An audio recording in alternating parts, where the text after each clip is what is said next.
The British National Championships are not your average speed puzzling competition. Here are some fun facts. The British Nationals are held as part of a weekend-long jigsaw puzzle festival founded by a church group in Newmarket. Newmarket is a famous horse racing town in England, and this year the Nationals were held at a race course. Ooh, the Champions Gallery. Every competitor across all categories do the same 1,000-piece puzzle at the same time. That's over 500 competitive puzzlers all puzzling simultaneously. That's a lot. The puzzles are out on the table to be seen as soon as you enter the room. But how did Janette and I do? Let's find out. Come on, Roach, giddy up.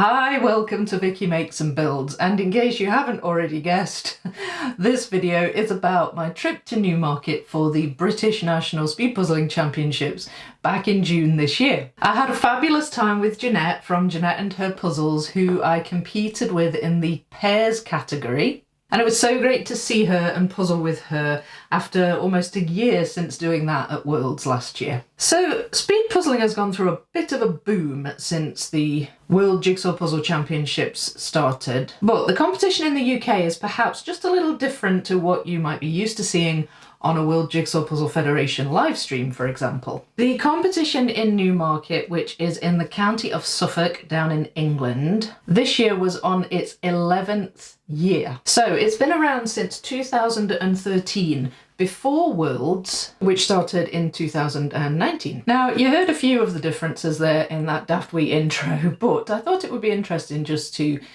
give you a little bit more information and go through a very brief history of the event. So the British Nationals grew out of a pre-existing jigsaw festival, which was held annually and started up in Newmarket by a small group from the St Mary's Church. This year was its 13th year. One of the founders had the idea to start up the puzzle competition as a way to raise money for the church and as part of the Jigsaw Festival. She'd done a little bit of research and realised that we had no national event at the time, and so that's ultimately what the competition became. Unlike the WJPF run events, you won't find a website with lists of rankings of past winners or of past puzzles. In fact, you won't even find a website at all. But after a little bit of research and messaging a few people, I have managed to find a few things out, including who won the very first competition back in 2013, which had, wait for it, 8 participants. Yes, Emma Jenkinson became our very first national speed puzzling champion after completing her 1,000-piece puzzle in 171 minutes. And at the time, it took place in the actual church hall itself. Now, I'm just going to interrupt myself here and say a very quick thank you to James from the UK Jigsaw Puzzle Association for passing on Emma's information. I've exchanged a few wee messages with her. She was very lovely and even sent me links to 2 BBC articles on the event that came out at the time, which I have linked in the description below so you can have a wee look at that. And thank you also to Emma for all the information and for sending those on. The very first puzzle in the competition featured artwork by Mike Jupp. We aren't sure of the brand, it seems to just kind of be a generic brand, but you can still get a jigsaw puzzle with this artwork on it. It's now made through the company All Jigsaw Puzzles, and I have done some of their puzzles before. They do the impossibles, of which I've done 2 on the channel. So here is said puzzle. I bought a copy of it. It is called, language warning, Pissed as a Newt. It's a comic cartoon image of a newt sitting on a lily pad getting, well, as pissed as a newt. This is one of a series of illustrations by Joe that he calls party animals, including such titles as High as a Kite and Blind as a Bat. So, I have built this puzzle and I timed myself. So let's see how I did, shall we?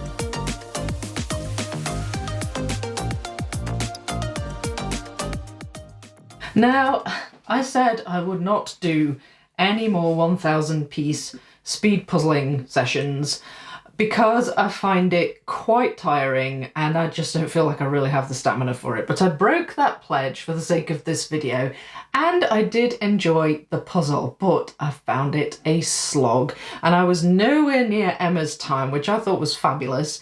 I did it in 4 hours and 23 minutes. So I was a good hour and a half slower than Emma. So I would not have won in the first year. I'm not sure how I would have ranked among the other 8. I don't know how they did, unfortunately, but well done to Emma. Doing a 1,000 piece puzzle in just under 3 hours, to my mind, is really good. Quality wise, I thought the puzzle was nice quality. The pieces are really thick. I found them to be a little bit thicker than what I remember in my Impossibles. The surface on them's a little bit shiny, but it wasn't too bad. The only thing that I found really that didn't help from a speed puzzling perspective was that you could get false fits, and the image quality, the vibrancy of the colours, it was true to the box but not to the poster. The poster was really quite highly saturated colours, and at one point I actually had to switch to using the poster because there's quite a lot of logos and things obscuring the image on the box. But when I went from using the box to the poster, there was quite a significant difference in the colour. So, you know, maybe in the future they could perhaps make the poster just a little bit more true to the colours on the image like the box lid is. But I enjoyed the puzzle. It's fun, it's daft. But I think I might go back to my pledge of not speedrunning 1,000 piece puzzles. So moving on from the first year, for the following 3 years of the puzzle competition, the event would be sponsored by Schmidt. And then from there on until present day, it's been sponsored by Gibsons puzzles. I actually have a list of all the puzzles that's been used from the start. And again, I want to thank, I think it was Sarah Mills, who responded in a Facebook post that I'd put up asking about previous puzzles, and she actually listed them all over the years. So thank you for that, for responding to that. I will link that in the description so you can see what was used in the past years. There will not be a listing for 2020. That was I guess the year that got axed because of the COVID, but there is a puzzle listed for all the other years in between. The only things I'm not sure about with the competition are when they introduced pairs and teams into the mix. I mean, Emma said she seems to feel like there were pairs in the first year, but I'm not sure if the 8 participants were all individuals and then there were pairs on top of that, or if there were pairs in amongst the 8 people, or if that maybe started the following year. I'm not certain. So now moving on to my personal experience of the competition.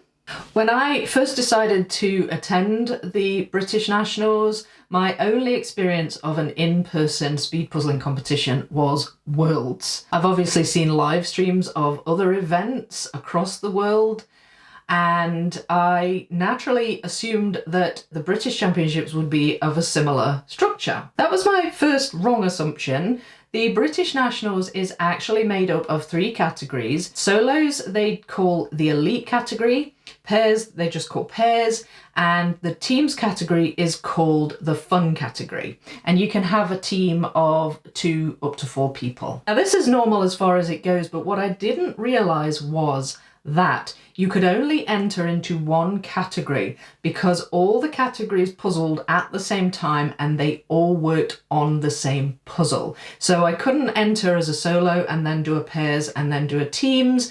We had to basically pick which one we wanted to enter as. So Janette and I faced a choice, and having discussed it and both being very reluctant to do a 1,000 piece puzzle solo again, we decided to enter as a pair. Now, as I said, Newmarket is famous for its horse racing background. They have regular race days. You can see people dressed up in their lovely dresses and hats going to the races.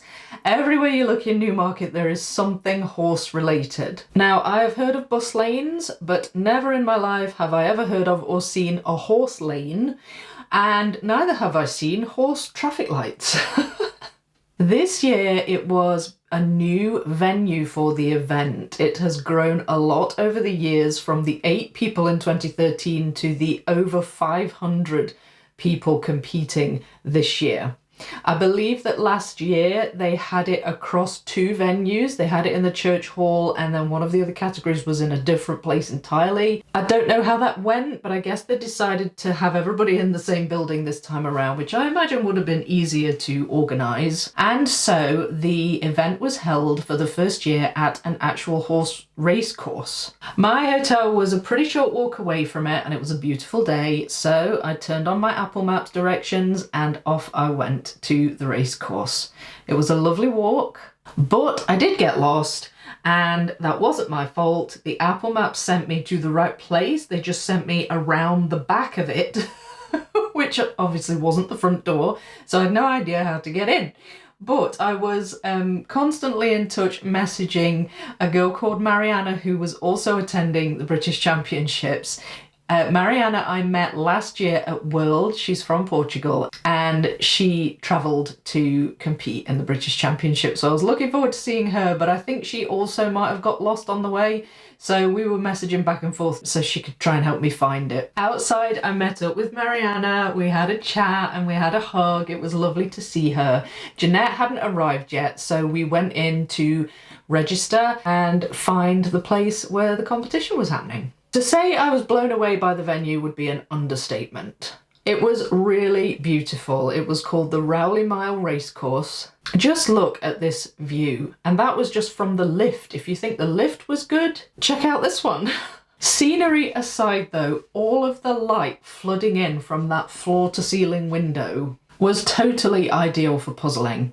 Janette talks a lot about having good light when you speed puzzling. We were allowed to pick wherever we wanted to sit, as long as it wasn't the front row next to the window. That was reserved for the elite group, the solos, and everywhere from the second row up, that was fine for any pair to sit. So I chose a seat as close to the window as possible. Janette hadn't arrived yet, but I knew she would want to be as close as possible to the light. The pairs and the solos were all on the same floor, and the fun category was on the floor below. And here was another difference that I wasn't used to, and that is that the puzzles were all out on the table. They were not in a bag like they are with the Ravensburger sponsored competitions that I've done. They were just sitting in the boxes on the table, and you could see the image and you could strategize if you wanted to.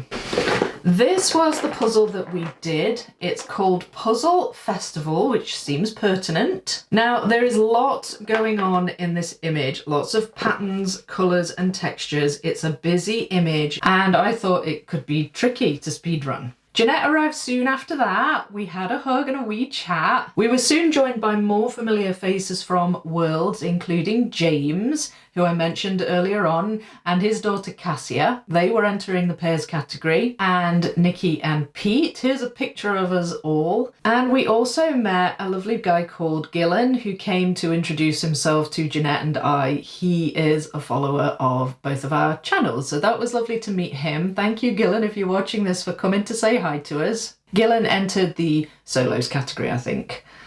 Soon came the time for the puzzling to start. Janette and I didn't really discuss a plan. I said, "Are we sorting?" And she said, "Nope." So we dumped them out and we full flipped and we started working on whatever caught our eye. And the puzzle just sort of came together so that it was the right way up for me. Initially I said I'd go upside down, but it just didn't turn out that way. I want to thank actually Janette's brother-in-law at this point, Aljaž, who came along with her from Slovenia. He was responsible for all of these close-up shots. He was kind of the designated cameraman. So thank you, Aljaž, for all of this footage. It was really good fun. Janette and I just caught up on things, you know, life while we were puzzling. We just chatted away. Every now and again we'd discuss the puzzle, say what pieces we were looking for, or we'd hand each other sections that we'd put together. We both really did get stumped by the busyness of this puzzle. Like, just the fact that the image was so busy, it kind of tripped us both up. I particularly found the table with all the puzzles on at the front difficult to fill in. It just seemed to take a while. But eventually we got there.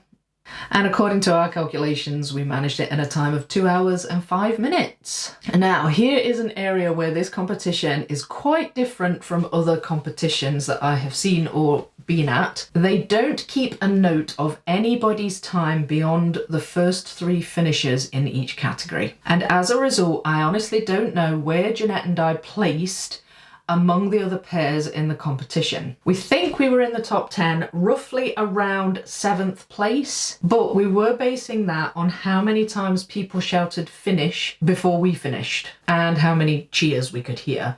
It is also possible, because we were in the same room as the solo participants, it's also possible that some of the cheers were for solos rather than pairs. It would have been nice to have a rankings table of some description, but to be fair, I'm not certain that they really had the manpower to manage that. There were a lot of people puzzling and I don't think there were enough volunteers really. Anyway, I had a great time, and I can tell you that the winner in the solos category was Sarah Mills, who I mentioned earlier. She's won it the last 10 times, I think.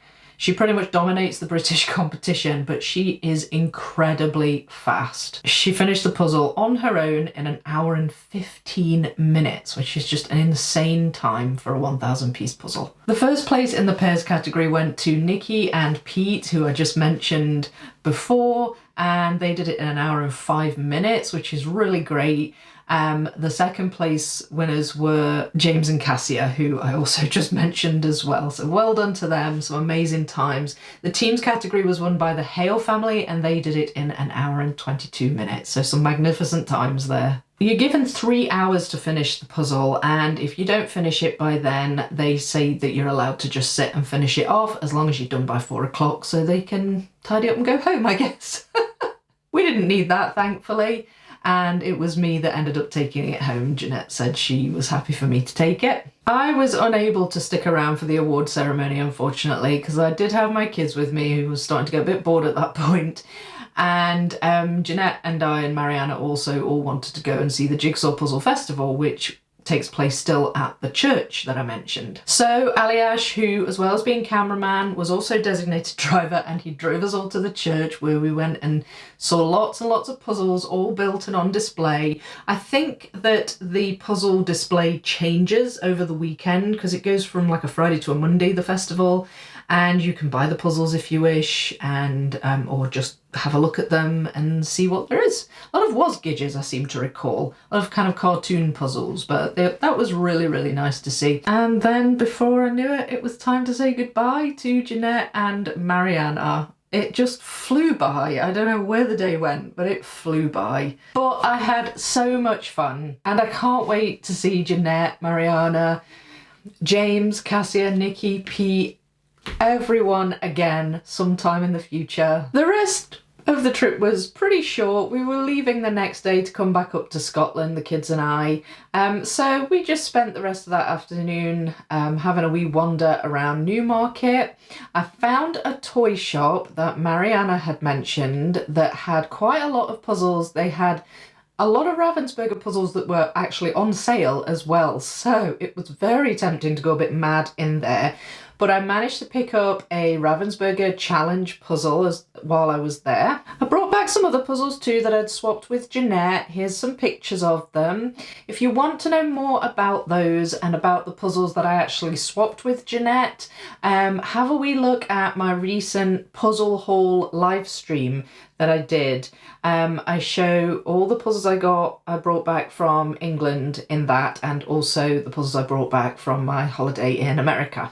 Just to say though, I also passed on to Janette these lovely homemade puzzle headbands that are for Janette and Donna Louise to wear when they are at Worlds. I shall be with them in spirit. I can't believe I can't go and puzzle with them this year, but I'm hoping to next year. And I can't wait to see them in Spain again. But yeah, they've got those. A little bit of my handiwork there is going to be in Spain, so I took those with me as well and passed those along to Janette. Overall, it was a really fun trip. Lovely weather, lovely venue, really nice puzzle, lovely puzzlers. It was just I had such a good time. So what's next for my speed puzzling endeavours? Well, I have a online speed puzzling competition on my birthday at the beginning of September. That's being run by the UK Jigsaw Puzzle Association. I already have the puzzle. Here it is here. There, the writing's rubbing off a bit up there, but it says UKJPA puzzle do not open. So that is that. I know it's a Ravensburger puzzle, but I don't know anything else. Maybe my luck will hold and I will either have practiced or practice it before then, practice the puzzle. We'll see, we'll see. I do have some strange luck with that kind of thing, but maybe not. Maybe I'm speaking too soon, I don't know. But I'm looking forward to that.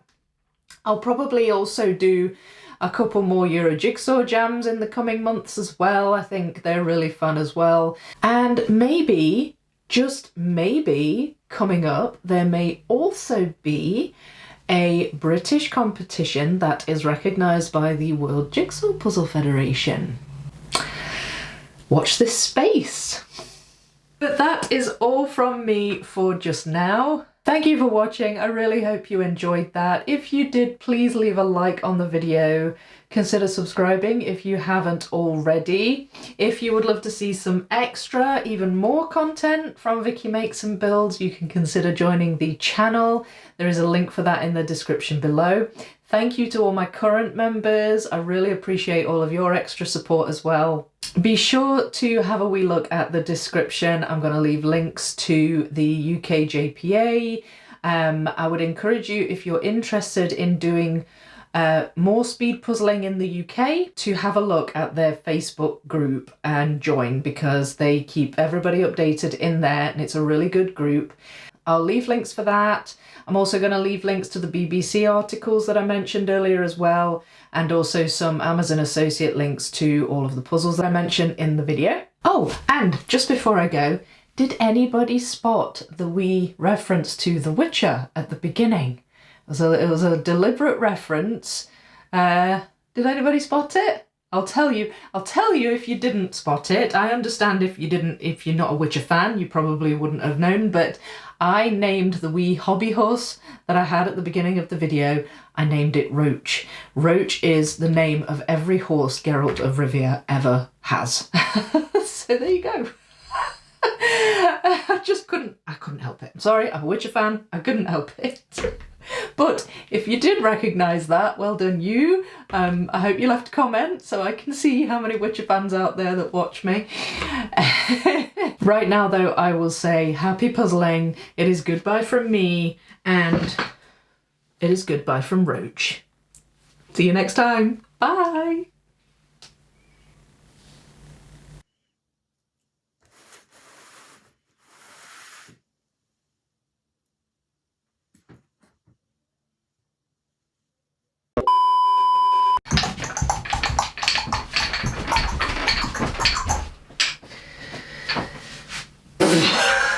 I'm so not afraid to make an idiot of myself.